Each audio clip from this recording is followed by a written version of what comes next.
नमस्कार बच्चों, आपके सामने प्रस्तुत है आज की कार्यपत्रक संख्या 47 और आज की दिनांक है 21/10/2020। विषय बेटा हिंदी और कविता का नाम है बच्चे काम पर जा रहे हैं। कवि हैं राजेश जोशी।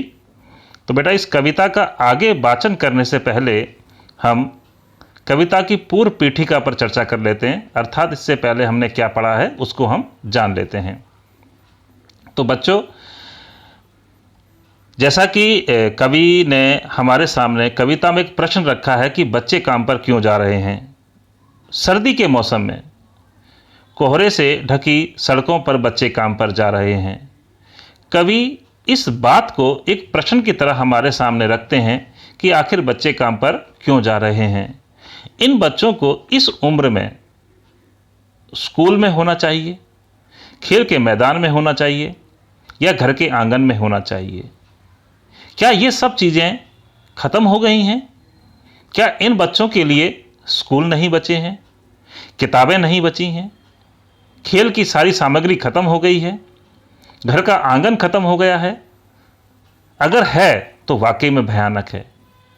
तो कवि इस स्थिति को एक भयानक स्थिति के रूप में देखते हैं। तो बेटा अब आगे हम इस कविता का वाचन करेंगे। कविता की आगे की पंक्तियां हैं बेटा, तो फिर बचा ही क्या है इस दुनिया में।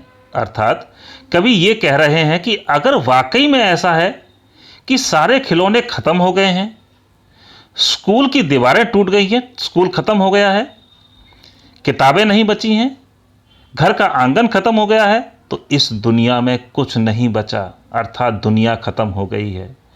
कितना भयानक होता अगर ऐसा होता। अर्थात यह ज़्यादा भयानक तब होता कि वाकई में ये सब खत्म हो गया है। लेकिन आगे भयानक क्या है वो भी देखें। भयानक है, लेकिन इससे भी ज़्यादा यह है कि है सारी चीज़ें हस्ब मामूल, अर्थात यथावत चीज़ें उपलब्ध हैं। कवि कहना चाहते हैं कि ये सारी चीज़ें उपलब्ध हैं। ये ज़्यादा भयानक है कि जब सारी चीज़ें खत्म हो गई तब ज़्यादा भयानक नहीं है। भयानक ज़्यादा तब है कि जब ये सारी चीज़ें समाज में उपलब्ध हैं, उसके बावजूद बच्चे काम पर जा रहे हैं। अर्थात उपलब्ध होने के बाद भी वे चीज़ें बच्चों को नहीं मिल पा रही हैं। कहीं ना कहीं गरीबी के कारण, निम्न आर्थिक स्थिति के कारण या भेदभाव के कारण बच्चों को ये चीज़ें नहीं मिल पा रही हैं। पर दुनिया की हजारों सड़कों से गुजरते हुए बच्चे, बहुत छोटे छोटे बच्चे काम पर जा रहे हैं। ये सारी चीज़ें उपलब्ध होने के बाद भी छोटे छोटे बच्चे दुनिया की हजारों सड़कों से गुजरते हुए काम पर जा रहे हैं। आखिर क्यों? जिन बच्चों को स्कूल में जाना चाहिए, खेल के मैदान में जाना चाहिए, वे बच्चे काम पर जा रहे हैं। यह कमी कहीं ना कहीं व्यवस्था की कमी है। चलें देखें बेटा, व्याख्या देखें। इसकी व्याख्या आपके सामने है। कवि क्या कहते हैं? कवि कह रहा है कि अगर सच में ऐसा है तो यह दुनिया, तो यह कितनी भयानक बात है और इस दुनिया के होने का कोई अर्थ ही नहीं है। परंतु कवि को इससे भी ज़्यादा भयानक तब लगता है जब उसे याद आता है कि बच्चों के खेलने कूदे की सारी चीज़ें उपलब्ध हैं। अर्थात कि यथावत चीज़ें उपलब्ध हैं, सारी चीज़ें हमारे पास हैं, बस बच्चों तक नहीं पहुंच पा रही हैं और उसके बाद भी बच्चे काम पर जाने के लिए विवश हैं। इसी कारण कवि हताश एवं निराश हो जाता है। कवि की सोच यह थी कि दुनिया में स्थित सभी खेलने कूदने की जगह एवं चीज़ें खत्म हो गई हैं और इसीलिए बच्चे काम पर जा रहे हैं। लेकिन जब वह देखते हैं कि यह सारी चीज़ें एवं जगह दुनिया में भरी पड़ी हैं, तब उनमें चिंता घर कर जाती है, क्योंकि उन्हें यह समझ नहीं आता कि इन सारी चीज़ों के मौजूद होने के बाद भी आखिर क्यों छोटे छोटे बच्चे दुनिया की हजार हजार सड़कों से चलकर अपने अपने काम पर जाने के लिए विवश हैं। कवि के अनुसार बचपन, खेलकूद, पढ़ाई लिखाई एवं बच्चों के विकास का समय होता है। इस वक्त उन पर कोई बोझ या जिम्मेदारी नहीं होनी चाहिए।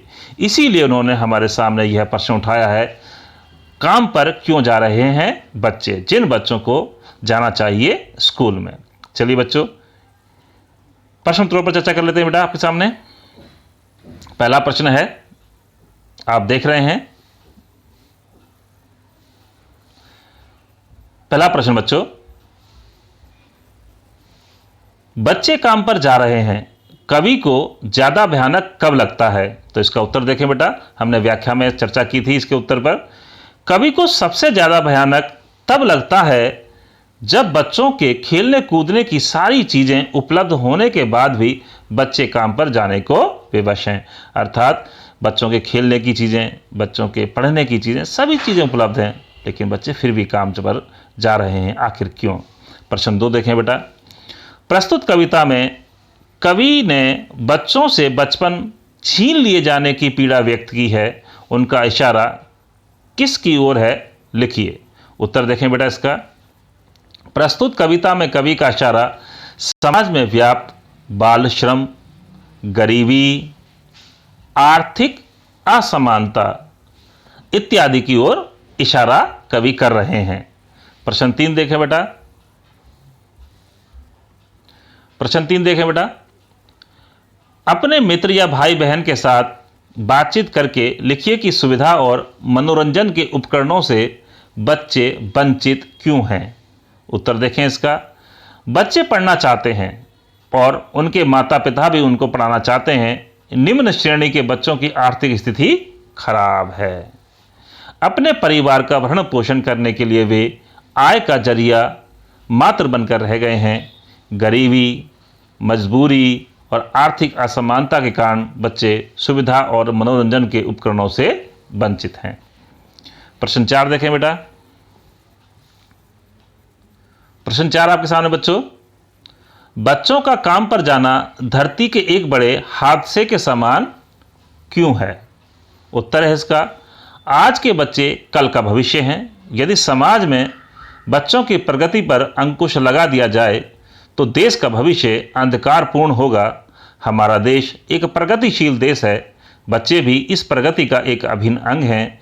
सभी बच्चे एक समान हैं। उनको बचपन से वंचित करना समाज के लिए अमानवीय कर्म है। इसीलिए यह हमारे समाज के लिए अभिशाप है। प्रश्न 5। प्रश्न 5, यदि कोई व्यक्ति किसी बच्चे को काम पर रखता है तब उस व्यक्ति के खिलाफ क्या क्या कानूनी कार्रवाई की जा सकती है? अपने मित्रों या माता पिता से चर्चा करके लिखिए। उत्तर है बेटा इसका।